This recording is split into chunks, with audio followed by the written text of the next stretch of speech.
Conjuring the final rights आ गई है इस सीरीज की आखिरी फिल्म, और मैं ये कहूंगा कि इस सीरीज की, इस फ्रेंचाइजी की सबसे कमजोर फिल्म।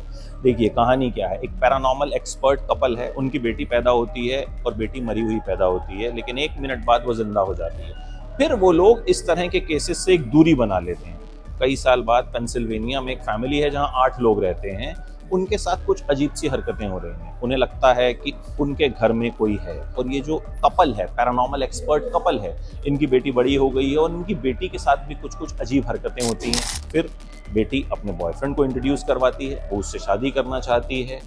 फिर क्या होता है, देखो फर्स्ट हाफ बिल्डअप में जाता है। फर्स्ट हाफ में धप्पा जिस तरह से हम करते हैं ना दोस्तों को, उतना भर का हॉरर है, इससे ज्यादा हॉरर नहीं है। सेकेंड हाफ में फिल्म आगे बढ़ती है, आप कहीं ना कहीं फिल्म को एंजॉय करना शुरू करते हैं, कहानी आपकी समझ में आती है। थोड़ा बहुत हॉरर आता है, लेकिन थोड़ा बहुत ही आता है, बहुत ज़्यादा हॉरर नहीं आता। और यही इस फिल्म की सबसे बड़ी कमी है। इस फिल्म की लेगेसी इतनी बड़ी है कि सुबह के शोज में भी लोग जो हैं वो भरे हुए थे, और दोपहर के शोज में भी लोग भरे हुए थे। यंगस्टर्स खूब इस फिल्म को देख रहे हैं, लेकिन कुल मिला के ये फिल्म आपको डिसअपॉइंट करती है। अगर आप फैन हैं तो भी डिसअपॉइंट करती है, अगर आप फैन नहीं हैं तो भी डिसअपॉइंट करती है। देखो सिर्फ लास्ट में जाकर के कुछ हॉरर क्रिएट करने की कोशिश की गई है, और वो भी कोई ऐसा नहीं है कि आप डर जाओ, ठीक है। कुछ ऐसा नहीं है कि देखने के बाद आपको रात को नींद ना आए।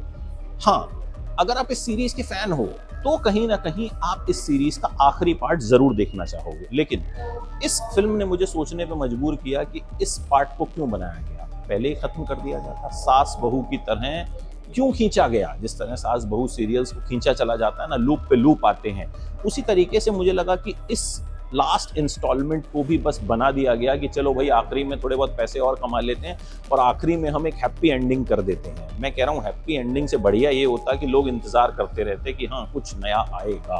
तो कुल मिला के मुझे इस फिल्म ने वो नहीं दिया जो मैंने एक्सपेक्ट किया था।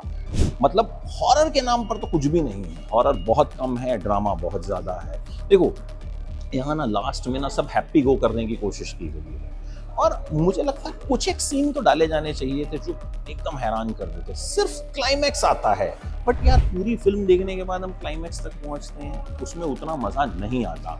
कुछ कुछ बीच में सीन्स हैं, लेकिन वो उतने इम्पैक्टफुल हैं ही नहीं। कंजरिंग इसलिए जानी जाती है कि भाई साहब देखने के बाद नींद ना आए। मतलब मेरी एक फ्रेंड है, उन्होंने अपनी शादी पोस्टपोन कर दी थी कॉन्जरिंग देखने के लिए। बोला शादी 2 दिन बाद करेंगे, क्योंकि उस दिन कॉन्जरिंग आ रही है जिस दिन शादी की डेट निकली थी। तो इस तरह के फैंस हैं कॉन्जरिंग के, उस हिसाब की फिल्म ये नहीं है। फैंस हो सकता है मेरी बात सुन के थोड़ा डिसअपॉइंट हो, लेकिन मैं कहूँगा खुद देखिए, डिसाइड कीजिए। ओवरऑल इस फिल्म की लेगेसी को देखते हुए और जिस तरह की भी ये फिल्म बनी है, मैं इसे मैक्सिमम दूंगा 5 में से 3 स्टार्स।